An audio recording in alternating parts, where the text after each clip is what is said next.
मुअज़्ज़ज़ नाज़रीन इकराम, आज हम 3 सच्चे आदमियों के बारे में गुफ्तगू करेंगे। इंतहाई सच्चे लोग जिनका जिक्र अल्लाह ताला ने कुरान पाक के अंदर किया है। अज़ीज़ो, ग़ज़वा तबूक नबी करीम सल्लल्लाहु अलैहि वसल्लम, मेरे माँ बाप कुर्बान हो, आपकी ज़िंदगी का आखिरी ग़ज़वा था 9 हिजरी के अंदर। और ये वो जंग थी जिसके अंदर सबसे ज़्यादा लश्कर 30,000 मुजाहिदीन नबी करीम सल्लल्लाहु अलैहि वसल्लम के साथ मदीना शरीफ से तबूक की तरफ रवाना होते हैं। 10,000 घोड़े थे। लेकिन अजीज़ों, इस जंग के अंदर नबी अलैहिस्सलातु वस्सलाम ने सबको हुक्म आम दिया, जो जा सकता है वो ज़रूर जाए। 3 लोग ऐसे थे जो महज सुस्ती के बुनियाद पर इस ग़ज़वा के अंदर शरीक नहीं हो सके। अब ये अंदाज़ा करें, इस्लाम के अंदर एक एक शख्स की कितनी अहमियत है। देखा जाए 30,000 का लश्कर, उसके मुकाबले में सिर्फ 3 आदमी जो कि मुखलस थे, किसी वजह से सुस्ती की बुनियाद पर शिरकत नहीं कर सके। लेकिन मेरे माँ बाप कुर्बान हो, नबी करीम सल्लल्लाहु अलैहि वसल्लम अपनी कौम की, अपनी उम्मत की तरबियत करना चाहते हैं। रसूलुल्लाह सल्लल्लाहु अलैहि वसल्लम जिस वक़्त 50 दिन के सफ़र के बाद आप मदीना शरीफ तशरीफ़ लाए, तो आपकी आदत मुबारक थी कि जिस वक़्त आप तशरीफ़ लाते तो आप सीधे मस्जिद नबी के अंदर जाते। आपने 2 नफल नमाज अदा फरमाई और मुनाफिकीन आने शुरू हो गए, बहाने बना रहे हैं। इनकी तादाद जो है वो 80 के करीब थी। नबी अलैहिस्सलातु वस्सलाम उनका मामला अल्लाह के सुपुर्द कर रहे हैं। लेकिन अज़ीज़ों, एक शख्सियत जिसका नाम काब बिन मालिक था रज़ी अल्लाह ताला अन्हु, बहुत बड़े शायर थे, बहुत अपनी कौम के अच्छे मुअज़्ज़ज़ीन में से थे। इन्होंने कहा कि मैंने नबी अलैहिस्सलातु वस्सलाम के सामने सच बोलना है, मैंने झूठ नहीं बोलना है। रसूलुल्लाह सल्लल्लाहु अलैहि वसल्लम ने जिस वक़्त उनसे गुफ्तगू की तो आपने उनसे पूछा कि हाँ भाई, तुम क्यों नहीं आए? तो उन्होंने कहा, अल्लाह के रसूल, मैं बड़ी अच्छी गुफ्तगू कर सकता हूँ, मुझे गुफ्तगू करने का तरीका आता है, लेकिन मैं आपके सामने झूठ नहीं बोलूँगा। और मैं सिर्फ बात ये बताना चाहूँगा कि मेरे पास कोई बहाना नहीं है। तो नबी करीम सल्लल्लाहु अलैहि वसल्लम जो हैं, आपने फरमाया कि ठीक है। आपने उनके मामला जो है उसको अल्लाह पे छोड़ दिया। आपने हुक्म जारी फरमाया, आपने फरमाया कि काब बिन मालिक के साथ कोई शख्स गुफ्तगू नहीं करेगा। और उनके साथ हज़रत काब कहते हैं कि मैंने पता कराया कि मेरे अलावा कोई और आदमी भी है। तो पता चला कि 2 आदमी और भी हैं जिन्होंने नबी अलैहिस्सलातु वस्सलाम के साथ सच बोला है। अल्लाह ताला ने कुरान पाक के अंदर सूरह तौबा के अंदर इरशाद फरमाया ना कि या अय्युहल्लज़ीना आमनू तक़ुल्लाह व कूनू मास्सादिकीन, ऐ लोगो जो ईमान लाए हो, अल्लाह से डरो, व कूनू मास्सादिकीन, और सच्चों के साथ शामिल हो जाओ। काब बिन मालिक कहते हैं कि मेरे साथ मुरारा बिन रबी और हलाल बिन उमैया ये भी शामिल थे। इन्होंने भी नबी अलैहि वसल्लम के साथ सच बोला। आपने सहाबा कराम को हुक्म दिया, इनके साथ कोई शख्स गुफ्तगू नहीं करेगा। काब बिन मालिक कहते हैं, मेरे जो दूसरे साथी थे वो तो घर में बैठ गए, रोते रहते थे। मेरी हालत ये थी, मैं जवान आदमी था, मैं नबी अलैहि वसल्लम के पीछे नमाज़ें भी पढ़ता, मस्जिद में भी आता, लेकिन सच्ची बात यह है कि रसूलुल्लाह सल्लल्लाहु अलैहि वसल्लम की तरफ मैं देखता, आपको सलाम अर्ज़ करता, दिल में सोचता, मेरे सलाम के जवाब में रसूलुल्लाह सल्लल्लाहु अलैहि वसल्लम के लब मुबारक मुतहर्रक हुए हैं या नहीं हुए हैं। मैं आपके करीब नमाज पढ़ने की कोशिश करता, मैं आपकी तरफ देखता रहता, नमाज की तरफ। तो नबी अलैहिस्सलातु वस्सलाम जो हैं, आप उनकी तरफ देखते, लेकिन अंदाज़ा यही होता है कि आप उसको जहर नहीं होने देते थे। कहते हैं कि एक दिन मैं दिल बर्दाश्ता होकर अपने चचाराद भाई अबू कतादा के बाग में चला गया। ये मेरा चचाराद भाई मेरा बड़ा गहरा दोस्त था। मैंने उसे सलाम किया, अल्लाह की कसम उन्होंने मेरे सलाम का जवाब ही नहीं दिया। मैंने कहा, अबू कतादा, मैं तुम्हें अल्लाह की कसम दे के पूछता हूँ, क्या तुम मुझे अल्लाह और उसके रसूल से मोहब्बत करने वाला जानते हो? मैं अल्लाह के रसूल से मोहब्बत करता हूँ नहीं या नहीं करता हूँ? कोई जवाब नहीं दिया। कहते जब मैंने बार बार सवाल किया तो उन्होंने उसके जवाब में कहने लगे, अल्लाह और उसके रसूल ही बेहतर जानते हैं। काब कहते हैं कि मेरी आंखों में आंसू आ गए। और अल्लाह ताला ने एक और आजमाइश अपने इस बंदे से दी। कहते हैं कि मैं एक दिन मदीना के बाजार से गुजर रहा था कि शाम के इलाके का एक ताजर जो मदीना शरीफ में गल्ला फरोख्त करने के लिए आया, वो लोगों से पूछ रहा था, लोगों मुझको काब बिन मालिक के बारे में बताएं। लोग मेरी तरफ इशारा करने लगे। कहते हैं कि उसने मुझे चुपके से गस्सान के बादशाह का खत दिया। उस खत के अंदर लिखा था कि हमें मालूम हुआ है कि तुम्हारे साहब ने तुम पर ज्यादती की है, हालांकि अल्लाह ताला ने तुम्हें इसलिए नहीं बनाया है कि तुम ज़लील ख्वार हो, बर्बाद हो। तुम ऐसा करो, हमारे पास चले आओ, हम तुम्हें तुम्हारी शान शान इज्जत देंगे, मर्तबा देंगे। काब बिन मालिक कहते हैं मैंने ख़त को पढ़ा तो मैंने कहा यह भी अल्लाह ताला की तरफ से एक इम्तिहान है। मैंने पता क्या किया, मैं ख़त को लेकर आगे बढ़ा। तनूर जल रहा था, आग जल रही थी, मैंने वो ख़त उस तनूर के अंदर डाल दिया, उसको नजर आतश कर दिया।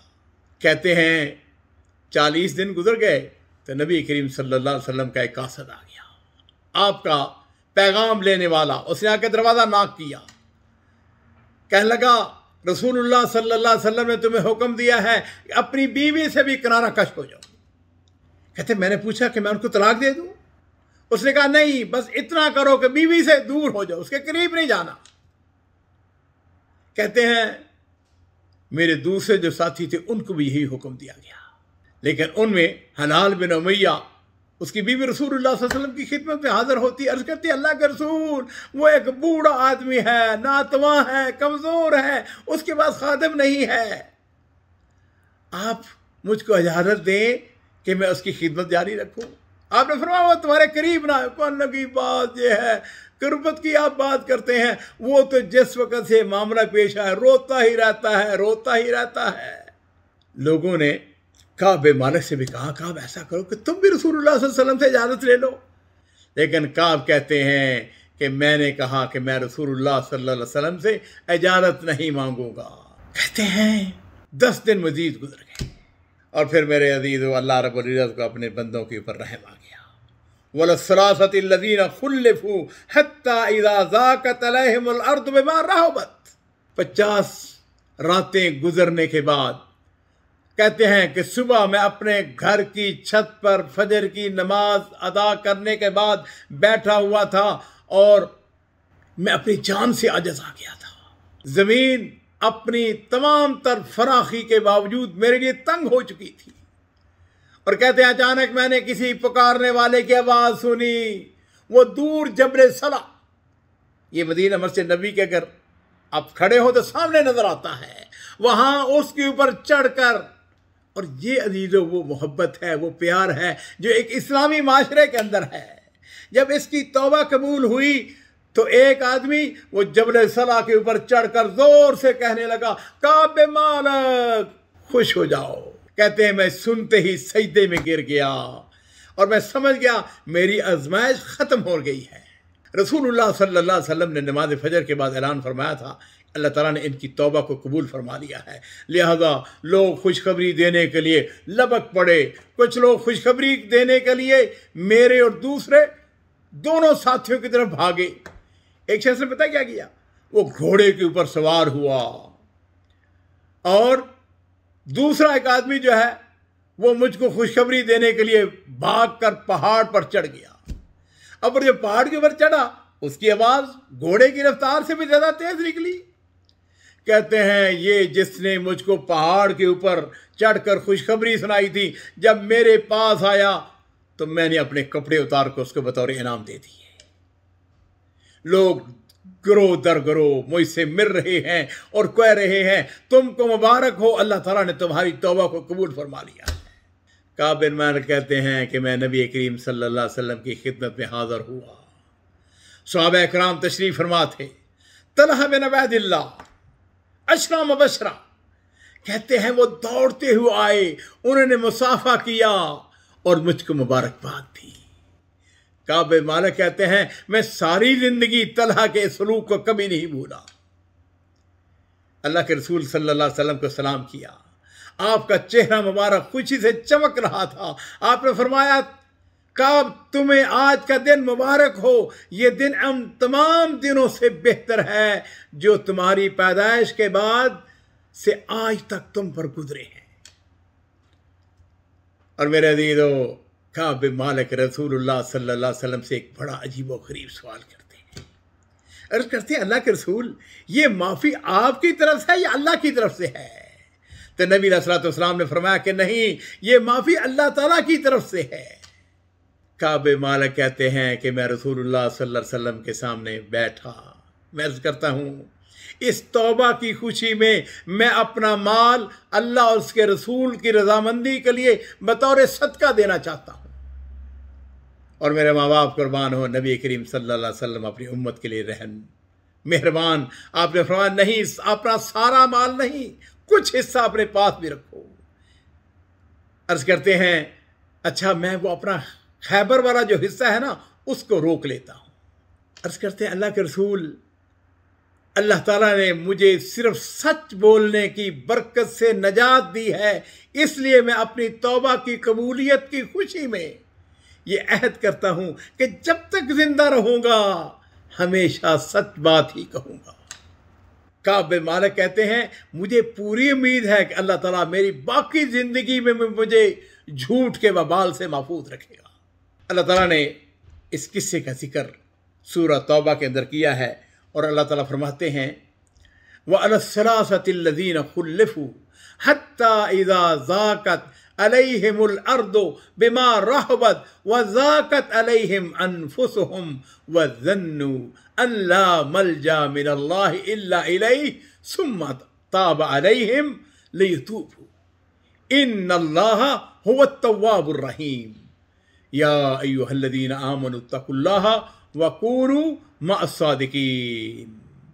अल्लाह ताला फरमाते हैं कि वह इन तीन अफराद जो थे, कौन कौन? काब बिन मालिक, मुरारा बिन रबी और हलाल बिन उमैया, उन पर भी अल्लाह ताला ने मेहरबानी फरमाई, जिन्हें हुक्म इलाही के इंतज़ार में छोड़ दिया गया था, हत्ता कि जब ज़मीन तमाम तक फराखी के बावजूद, अपनी वुसअत के बावजूद उन पर तंग हो गई, उनकी जानें भी उन पर तंग हो गई और उन्होंने समझ लिया अल्लाह के गज़ब से खुद इसके सिवा उनके लिए कोई जा पनाह नहीं। और फिर अल्लाह ताला ने क्या किया? सुम्मा ताब अलैहिम लियतूबू, फिर अल्लाह ताला ने उन पर मेहरबानी की ताकि वो तौबा करें। बेशक अल्लाह ताला सबसे ज़्यादा तौबा कबूल करने वाला नहायत रहम वाला है। और मेरे अज़ीज़, अल्लाह ताला ने फिर मेरे लिए, आप सब के लिए एक सबक, एक दर्स छोड़ा है, और वो क्या है? अल्लाह ताला ने फरमाया कि या अय्युहल्लज़ीना आमनुत्तकुल्लाहा व कूनू मअस सादिकीन, ऐ लोगो जो ईमान लाए हो, अल्लाह से डरो और सच बोलने वालों के साथ हो।